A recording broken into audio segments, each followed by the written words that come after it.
বন্ধুরা, আজকের ভিডিওতে আমরা কথা বলবো ভারত, যুক্তরাষ্ট্র আর রাশিয়ার নতুন রাজনৈতিক পরিস্থিতি নিয়ে। কেন মোদি ঠিক সেই সময়ে পুতিনকে দিল্লিতে অভ্যর্থনা দিলেন যখন যুক্তরাষ্ট্র ভারতের ওপর চাপ বাড়াচ্ছে? পুরো বিষয়টাই খুব গুরুত্বপূর্ণ। ঘটনাটা শুরু হচ্ছে এখান থেকে।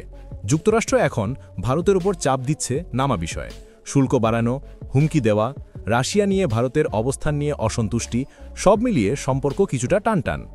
আর ঠিক এই সময়ই পুতিন দিল্লিতে এলেন আর মোদি তাকে বড় স্বাগত জানালেন। এটি শুধু একটি সফর নয়, এটি একটি বার্তা ভারত নিজের সিদ্ধান্ত নিজে নেবে। ভারত চায় না কোনো দেশ তাকে বলে দিক কার সঙ্গে সম্পর্ক রাখবে আর কার সঙ্গে নয়।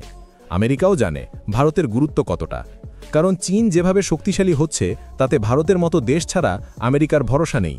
ভারত বড় দেশ, জনসংখ্যায় শক্তিশালী, সামরিক দিক থেকেও শক্তিশালী, আর সবচেয়ে বড় কথা, ভারতই চীনের সম্প্রসারণের মুখে সবচেয়ে বড় বাধা।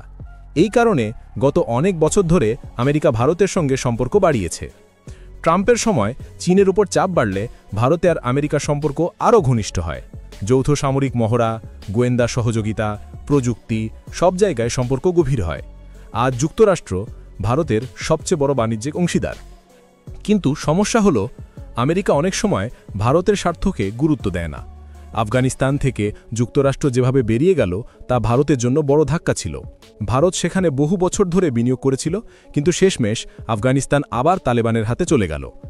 তারপর পাকিস্তানকে সাহায্য, IMF থেকে ঋণ পেতে যুক্তরাষ্ট্র পাকিস্তানকে সাহায্য করল এবং তাদের F-16 যুদ্ধবিমান আধুনিক করতে $450 মিলিয়ন অনুমোদন দিল।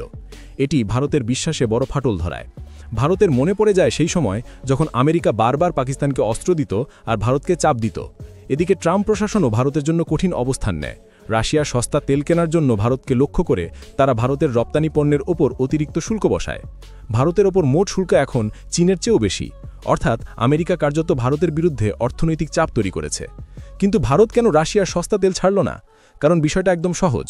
ইউক্রেন যুদ্ধ ভারতের যুদ্ধ নয়, ভারত নিজের স্বার্থ দেখে সিদ্ধান্ত নিয়েছে। যখন চীন রাশিয়ার সস্তা তেল কিনে লাভ করছে, তখন ভারত কেন সেই সুযোগ নেবে না? ভারত আগেও দেখেছে ইরানের ওপর নিষেধাজ্ঞা দেওয়ায় ভারত বড় ক্ষতি হয়েছে, আর সেই ফাঁক দিয়ে চীন লাভ নিয়েছে। তাই এবার ভারত রাশিয়ার সস্তা তেল নেওয়ার সুযোগ ছাড়েনি। যুক্তরাষ্ট্র এতে অসন্তুষ্ট হলেও ভারত নিজের সিদ্ধান্তেই অটল ছিল। এখন প্রশ্ন আসছে, পুতিনের দিল্লি সফর এত গুরুত্বপূর্ণ কেন? কারণ এটি দেখিয়ে দেয় ভারত কারো কথা শুনে নয়, নিজের স্বার্থে নিজের পথ বেছে নিচ্ছে। যুক্তরাষ্ট্র কখনো কঠোর, কখনো নরম নীতি নিয়ে চলায় ভারত তাদের উপর অন্ধভাবে ভরসা করতে চায় না। ভারত চায় বহুদিক থেকে শক্তি তৈরি করতে। এজন্য রাশিয়া, ইউরোপ, মধ্যপ্রাচ্য সব জায়গায় সম্পর্ক রাখতে চায়। এভাবেই ভারত আজ দেখাচ্ছে যে তারা স্বাধীন সিদ্ধান্ত নেবে, এবং আমেরিকার জন্য এটি বড় সতর্ক বার্তা। ভারতকে চাপ দিয়ে সম্পর্ক রাখা যাবে না। ভারতকে সম্মান দিয়ে সমান অংশীদার হিসেবে দেখে সম্পর্ক বজায় রাখতে হবে। কারণ সত্যি কথা হলো, চীনের উত্থান মোকাবেলা করতে ভারতের প্রয়োজন আমেরিকার বেশি, কিন্তু ভারতের প্রয়োজন আমেরিকার তুলনায় কম। ভারত আজ অনেক শক্তিশালী, আত্মবিশ্বাসী এবং নিজের পথ তৈরি করতে সক্ষম। তাই পুতিনের দিল্লি সফর শুধু একটি কূটনৈতিক ঘটনা নয়, এটি বিশ্বের জন্য বার্তা যে ভারত এখন নিজের শক্তিতে দাঁড়িয়ে সিদ্ধান্ত নিচ্ছে। ভারতকে যেমন আছে তেমনভাবেই গ্রহণ করতে হবে, নইলে সম্পর্ক দূরে সরে যাবে। তো বন্ধুরা, ভিডিওটি ইনফরমেটিভ মনে হলে ভিডিওটিতে একটি লাইক, আর এমন আরও ভিডিও পেতে আমাদের চ্যানেলটি সাবস্ক্রাইব করে রাখুন। ধন্যবাদ।